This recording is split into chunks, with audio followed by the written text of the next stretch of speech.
歡迎收睇《東夫直營》。今日係母親節，而講到母親養育之恩嘅偉大咧，有人就話子女嘅生日背後其實係母親承受分娩之苦，甚至生命危險。所以咧傳統上亦視生日為母難日。而嚟到今時今日嘅香港，出生率越嚟越低。本港更加係全世界少子化最嚴重嘅地區之一。不過咧話又講翻轉頭啊，除咗唔少年輕人表示唔敢生，亦有好多人出於人生規劃，佢哋唔係唔想生，而係唔想生住。特別係對於部分女性嚟講，唔受生育時鐘規限咧，專注於個人發展、事業衝刺，降低太遲生嘅焦慮感。雪卵無疑係一個合理嘅選擇。今集東夫請嚟婦產科專科醫生講下呢方面有咩值得注意嘅地方，又有邊啲人適合接受雪卵療程。同時議員亦會講下作為應對出生率低、人口老化嘅手段，當局係咪有必要放寬相關限制呢？事不宜遲，東夫各界即營。根據政府統計處資料，2025年女士初婚年齡中位數升到去新高31.2歲，而年紀越大，懷孕機率越低。35歲或以上生育更已經被定義為高齡產婦，所以近年唔少女士為保存現時嘅生育能力，都會選擇凍卵或者雪卵療程。人類生殖科技管理局數據顯示，持牌生育中心儲存卵子嘅數目由2020年嘅6113個大幅增至2024年嘅26878個。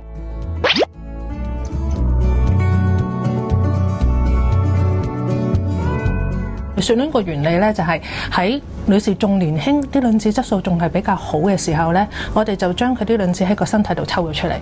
咁抽咗出嚟之後咧，我哋冷凍咗佢，佢就唔會變㗎啦。即係話咧，等個女士可能年紀大咗啦，佢自己可能會有生育嘅問題，佢哋就可以用得翻年輕時候比較好質量嘅卵子，去透過試管嬰兒嘅技術去製造胚胎，從而去幫助佢懷孕咯。所以屬於一個未雨綢繆，幫佢將來嘅生育咧，去有一個保障嘅。通常都會建議30至35歲嘅女士係應該冷凍卵子嘅，因為咧女士嘅卵巢功能喺30歲之後就會下滑，到35歲我哋叫高齡啦，下滑嘅速度就會加快，去到40歲好似過山車咁樣樣噶啦。通常咧就有兩類嘅，一咧就係佢自己本身有一啲好嚴重未控制好嘅疾病，譬如一啲未控制好嘅高血壓啊、糖尿啊，甚至乎免疫系統嘅病啦。另外有啲女士咧可能尋求生育意願太遲啦，佢已經去到真係更年期，或者佢哋卵巢有早衰嘅情況，佢個卵巢都唔運作啦，我哋用極藥物，佢個卵巢都未必會俾到卵子我哋，咁就未必會做得到呢個療程咯。女士要留意嘅咧，就係我哋所有嘅生育療程咧，都係一個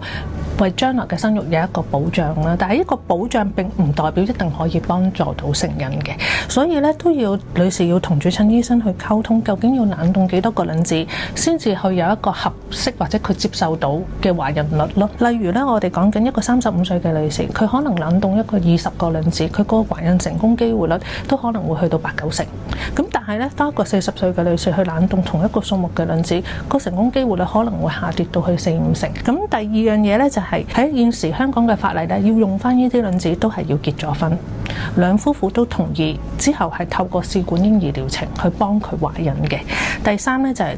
到時候女士嘅身體要合適懷孕先至可以咯。好多時候大家都會問呢卵子可以冷凍幾耐？但係當然啦，我哋都會知道咧，其實始終年紀越大懷孕咧風險依然喺度嘅，譬如流產、早產、產後出血等等嘅風險都會增高咗。所以咧法例就要求冷凍開始過咗5年之後咧，就要定時去見醫生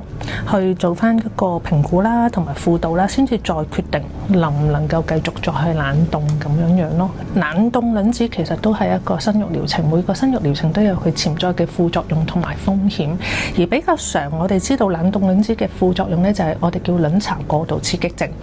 女士咧，尤其是當佢一次過抽咗比較多卵子，譬如20到30個卵子咧，就有機會咧抽完卵子之後個肚會有一啲腹水。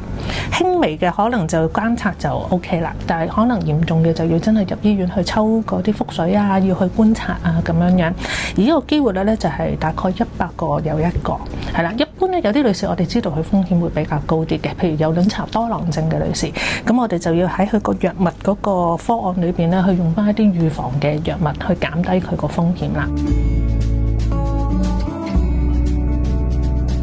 首先咧，香港嘅輔助生育嘅技術咧已經好成熟㗎啦。其實我哋個成功機會率都媲美歐美先進嘅地方啦。第二咧，喺香港咧，我哋女士可以揾翻佢能夠溝通得到，亦都可以信任嘅主診醫生啦。因應佢個年紀啦、佢個病歷啦，同埋佢嘅卵巢功能啦，去制定翻最合適佢嘅方案。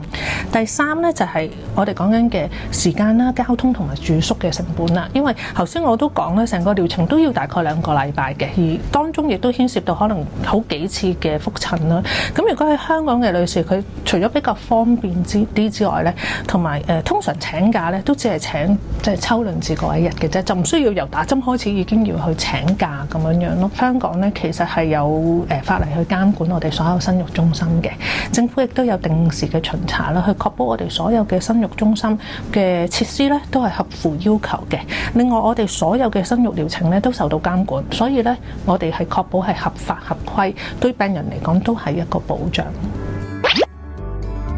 俗語有云，有仔趁亂生，但香港社會環境下確實艱難實行。面對生育率不斷下跌嘅情況，有關注人口政策嘅議員就認為，人口政策唔單止係指生育政策，其實應該係一個整全嘅規劃。現時問題係過於零散，某啲政策推行之後，最終冇辦法達到預期效果，甚至有啲其他部門推出嘅政策，睇起嚟又好似阻礙生育，令人無所適從。如果想最大化呢一啲咁嘅 policy 咧，其實真係要首先做好啲個底層嘅 research 啦。究竟我哋而家個問題喺邊度？究竟唔生係因為咩原因？壓力點究竟係邊度？我哋再剝洋葱咁樣一層層咁樣解決咧，先至制定到一套嘅政策咧，先至可以做得到咯。唔係唯一出路嘅，但係係好多人嘅 option。點解呢？嗱，好簡單，香港人咧大部分人咧都係受到高等教育㗎。而家講緊讀個 bachelor 都唔夠㗎啦，一定要讀埋個 master。你諗下，你如果讀埋個 master 出到嚟做專業人士，或者叫做奮鬥少少下做咗一個 manager 仔咧，你可能都已經30鐘㗎啦。當呢個女士去睇呢個婦產科嘅時候咧，你就會見到個表，35歲打後咧，你個卵子質素一打斜咁樣落。咁而家呢個現實咧係咁樣嘅情況之下咧，咁我點樣可以平衡到我工作同埋我嘅生育計劃，同埋仲要諗一樣嘢，你個生育計劃喺香港咧，如果你要做 IVF 嘅程序嘅話咧，你需要結咗婚。早期喺我哋嘅教育入邊啦，都唔係有太大概念話我需要預早去準備，變咗我後生嘅時候，可能我卵子質素非常好嘅時候咧，我從來冇諗過呢件事。等我真係30幾啦，30到問啦，我發覺唔對路啦，我真係啱啱結婚試咗幾年都唔得，再去做咧，可能身體有 A 毛病 B 毛病各方面咁樣咧，其實係一個幾氣餒嘅情況，因為你唯一最尾嘅方法就係要行 IVF 呢個程序。咁所以其實如果整套嘅生育政策咧，其實喺早期我哋教育嗰度咧已經需要做，就係話你個概念上，你知唔知道你個生育嘅規劃係點嘅樣，而唔係話讀書不應談戀愛，落到最尾就同你講，喂，你幾時結婚啊？你幾時生仔？咁呢個情況咧，其實係需要扭轉嘅咯。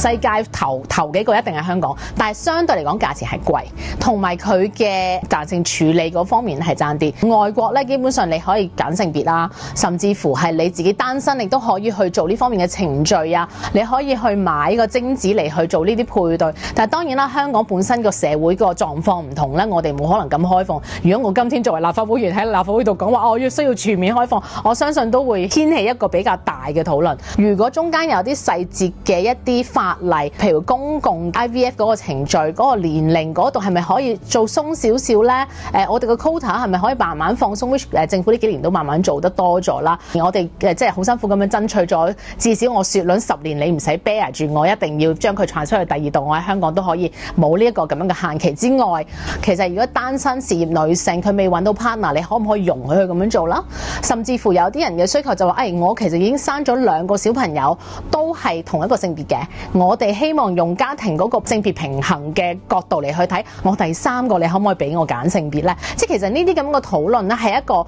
成熟嘅社會，其實應該要攞出嚟傾。我唔係話一定要去做，但係我哋至少要知道我哋香港嘅接受嘅程度去到邊一度，而去做相關嘅討論咯。輔助生育係補鑊嘅，你對我嚟講，我覺得其實喺我哋嘅小朋友嘅性教育嗰度呢，其實要教佢整體嘅家庭規劃管理。你譬如話我第時係諗住生小朋友嘅，或者我第時有家庭規劃，你應該係點樣？家庭概念嗰度，我哋要做得多啲。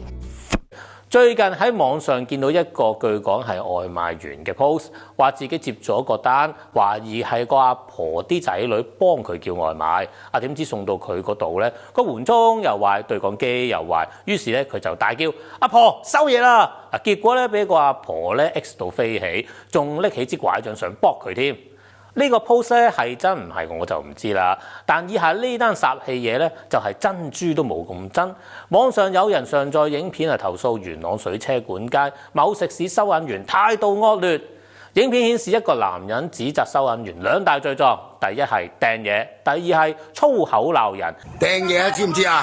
掟嘢啊嗱掟嘢啊，認住佢啊呢個友，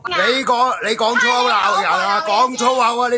個人啊！而一位操唔純正廣東話嘅女店員咧，就堅持係男人個老婆鬧人先。係你老婆鬧人先啊！你講粗口鬧人啊，講粗口啊呢個。期間男人怒批女店員：你啲咁嘅人啊，走落嚟香港揾咩食啊？而懷疑係男人嘅老婆咧，甚至叫對方死返大陸。唔知係咪香港飲食業被指服務差，再加上涉事店員廣東話唔正啦，有人就以為可以食住市民被外勞搶飯碗嘅怨氣，以為上網公審對方就可以圍爐取暖。問題係單憑段片又冇前傳又冇後續，樓主兩大指控通通都見唔到。好彩睇一睇留言，幾乎一面倒反插樓主，當堂成個人放心晒。有網民批評樓主搞分化，仲以為自己好 X 醒拍片。依家好多人惡人先告狀仲要拍片，亦有人反問咁你老婆有冇鬧人先？擺上網當你贏西人係咯，唔好以為求其拍片掟上網就唔使有幾分證據説幾分話至得㗎。好啦，今集節目時間就差唔多啦，大家有咩申訴，記得致電我哋爆料熱線36003600，等我哋第一時間同大家東呼即迎。拜拜。